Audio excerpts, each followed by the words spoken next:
Agar putri sulung bisa segera hamil, ibu memaksanya tahan napas di dalam air selama 8 jam sehari. 3 hari kemudian, dia coba lompat ke sungai. Tak sengaja bertemu pria tampan. Mereka tinggal di bawah air selama 3 hari 3 malam. Kembarannya tak hanya tak sedih, dia juga menyumpahi kakaknya dimakan ikan. Esoknya, hanya karena ibu melihat putrinya, dia mendorong ibunya ke bawah tangga. Ibu alami pendarahan otak dan tak sadarkan diri. Ayah kebetulan datang juga. Gadis ini berbohong bahwa ibu jatuh sendiri dari tangga. Ibu dilarikan ke rumah sakit. Sejak itu, ibu lumpuh di kasur. Gadis kejam ini yang melihat ibunya lumpuh menghinanya setiap hari, karena ibu tak bisa memasak lagi. Dulu kakak yang beres-beres rumah, tapi sudah lompat ke sungai bunuh diri. Semua pekerjaan rumah jadi dialihkan padanya. Dia dengan marah taruh sup nasi di atas kasur dan berbalik pergi. Ibu tak berani makan sama sekali. Dia tahu anaknya itu pasti ingin membunuhnya. Malam hari, dia antar nasi untuk ibu. Menemukan bahwa ibunya tak makan siang. Dia memaksa ibunya makan. Untung ayah melihat semua itu. Melihat istrinya menjadi seperti ini, dia sama sekali tak peduli. Tapi bahkan tak ingin salahkan putrinya. Esoknya dia ke kamar dan mencium bau aneh.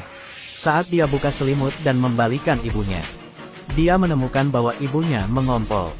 Seketika dia mengendong ibu dengan marah, lalu perlahan menyeret ibu keluar. Ayah tanya apa yang dia lakukan. Orang tak berguna ini bisa apa? Tak hanya buang makanan, tapi juga menyiksa orang tak bisa hidup. Biarkan dia di luar dan urus diri sendiri. Meski ayah bersimpati pada istrinya, tapi dia lebih mencintai putrinya. Dia segera membawa putrinya ke pesta, dan tinggalkan wanita lumpuh ini menangis.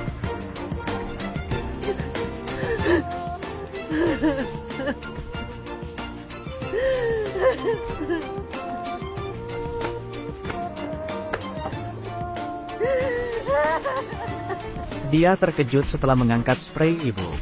Tiba-tiba tercium bau menyengat. Dia balikkan tubuh ibu dan menemukan ibu mengompol.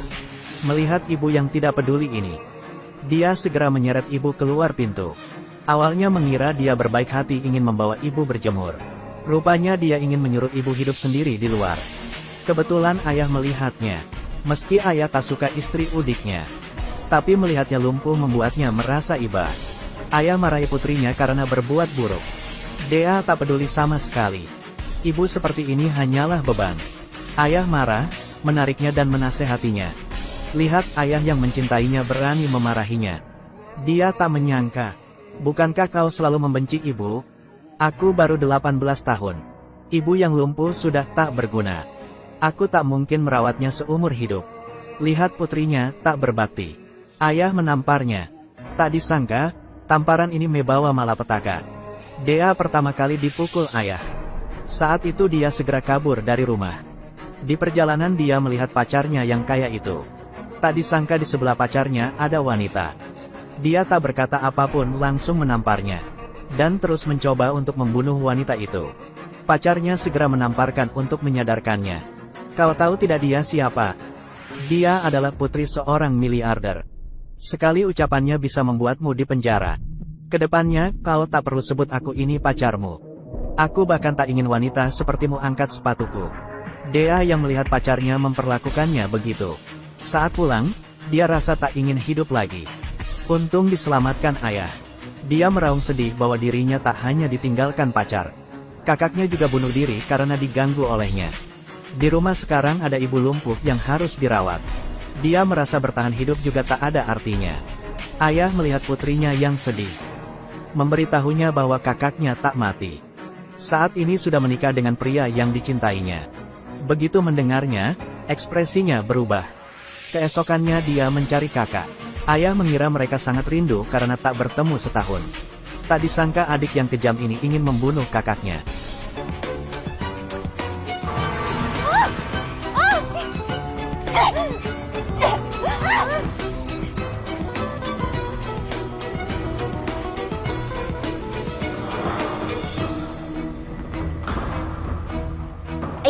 Suka, agar bisa lahirkan 10 anak kembar. Dia mencekik kakaknya hingga pingsan. Lalu perlahan lepaskan pakaiannya. Dia segera ganti dengan pakaian kakaknya.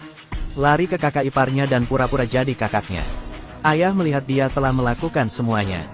Dia segera bawa anak sulung yang pingsan pergi. Malam hari dia memandang Rio dengan sangat impulsif. Tak disangka iparnya demam tinggi. Dia marah dan berbalik pergi. Pulang ke rumah ayah memarahi anak sulung. Kau tak layak menikah. Biarkan adikmu menggantikanmu. Kau tinggal di rumah dan bekerja. Melly datang ke kamar. Lihat ibu yang terbaring di lantai dan menangis. Ibu beritahu Melly, ayahmu dan adikmu keterlaluan. Setelah kau diganggu hingga pergi. Aku disakiti adikmu dan jadi lumpuh. Mereka ingin aku yang beban ini cepat mati. Saat ini aku hanya bisa baring di lantai dan tak bisa gerak. Hari ini dapat bertemu denganmu, aku merasa lega. Malam saat berbincang dengan ibu. Ibu tiba-tiba tersentak. Tak lama itu meninggal. Begitu dia tahu itu, dia menghentikan kakak ipar untuk pulang. Karena takut jika dia pulang dan lihat kakak, dia akan dapat masalah. Malam hari dia diam-diam pulang rumah. Melihat foto ibunya. Dia marah besar bahwa kakak telah membunuh ibu. Keesokan pagi, Dea dengan senang bersiap pulang ke rumah ipar. Ayah senang melihat putrinya bahagia. Perjalanan dia bertemu kakak. Ayah menyuruh ke depannya lakukan pekerjaan rumah. Biarkan adik yang menggantikannya. Dia mohon ke ayah untuk melepasnya. Adik malah berkata dia seorang penderita. Saat ini tak ada ibu yang melindungimu. Salahkan saja dirimu karena tinggal di desa dengan ibu sejak kecil. Ayah tak akan menyukaimu. Melly hanya bisa pergi ke foto ibu dan menangis. Untuk menyiksa Melly, ayah akan menamparkan Melly setiap hari saat dia melihatnya. Yang lebih kejam adalah memenjarakannya. Dia mohon untuk lepaskan dia. Berhenti bermimpi. Tinggallah di sini dengan patuh. Ada yang memberitahu suami Melly tentang hal ini. Tapi terdengar oleh Dea. Tak mungkin Dea membiarkannya selamatkan kakak. Malam saat mereka sudah bersiap, Dea malah menghentikan mereka. Dia juga minta ayah datang hentikan. Saat ini, Melly dalam bahaya.